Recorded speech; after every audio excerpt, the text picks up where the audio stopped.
তো আমাদের এই যে বেদ, এখানে এত সুন্দর সুন্দর জিনিস আছে যেটা আমরা আর কোথাও পাই না। যেমন আমরা যখন কোনো ভালো কাজ করে উঠি, যখন কোনো সাধনা করি, তো বেদে এত একটা সুন্দর জিনিস আছে যেটা আর কোথাও নেই। তো এখানেও সেই রকম একটা সুন্দর মন্ত্র আমরা চান্টিং করব, শেষে সেটারও মানে আমরা করব। তো আমরা আগে এই মন্ত্রটা চান্টিং করে নিই সুন্দর করে। আমরা যখন চান্টিং করবো না, একদম সুন্দর করে হাতটাকে জড়ো করব, বুকের কাছে রাখবো, হৃদয় দিয়ে করব, চোখ বন্ধ, তাহলে মনটা একদম একাগ্র থাকবে, মেরুদণ্ড সোজা। ওম সর্বে ভবন্তু সুখিনঃ, সর্বে সন্তু নিরাময়, সর্বে ভদ্রাণি পশ্যন্তু, মা কশ্চিৎ দুঃখো ভাগ ভবেৎ। ওম শান্তি শান্তি শান্তি।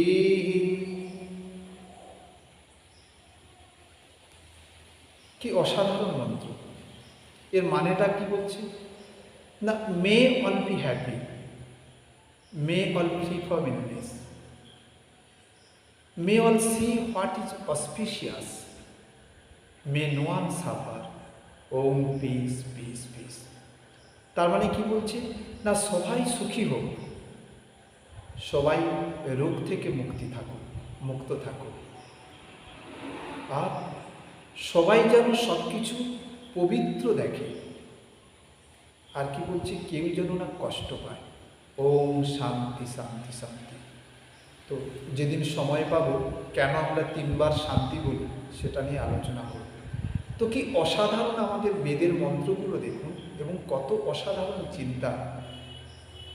আমরা যখনই যা সাধনা করি, সাধনা শেষ করি কিন্তু শুধু নিজের ভালো, নিজের শুভকামনা বা নিজের মঙ্গল নয়, বা নিজের পরিবার নিয়ে নয়, আমরা সকলের মঙ্গল কামনা করি, সকলের সুস্থতা কামনা করি, সকলের রোগ মুক্তি কামনা করি, সকলের দুঃখ কষ্টকে দূর হোক এই কামনা করে আমরা সাধনা শুরু করি। তো আমি এত ভালো জিনিস আর কোথাও পাইনি, একমাত্র বেদেই সুন্দর জিনিস আছে। দেখবেন অনেক জায়গাতে আছে সবসময় নিজের ভালো কামনা করে, বাট বেদ একমাত্র তার ভালো কিছুর পরে, সাধনার পরে, পুজোর পার্বণের পরে সবসময় দেখবেন সমস্ত জগতের মঙ্গল কামনা করে। লোক ও সমস্তা, সমস্ত জগতের লোক ও সমস্তা সুখী নহ। তো এই মন্ত্রটা আমরা যেটা করলাম, ওম সর্বে ভবন্তু সুখিনঃ, সর্বসন্তু নিরাময়ঃ, সর্বে ভদ্রাণি পশ্যন্তু, মা কশ্চিৎ দুঃখো ভাগ ভবেৎ।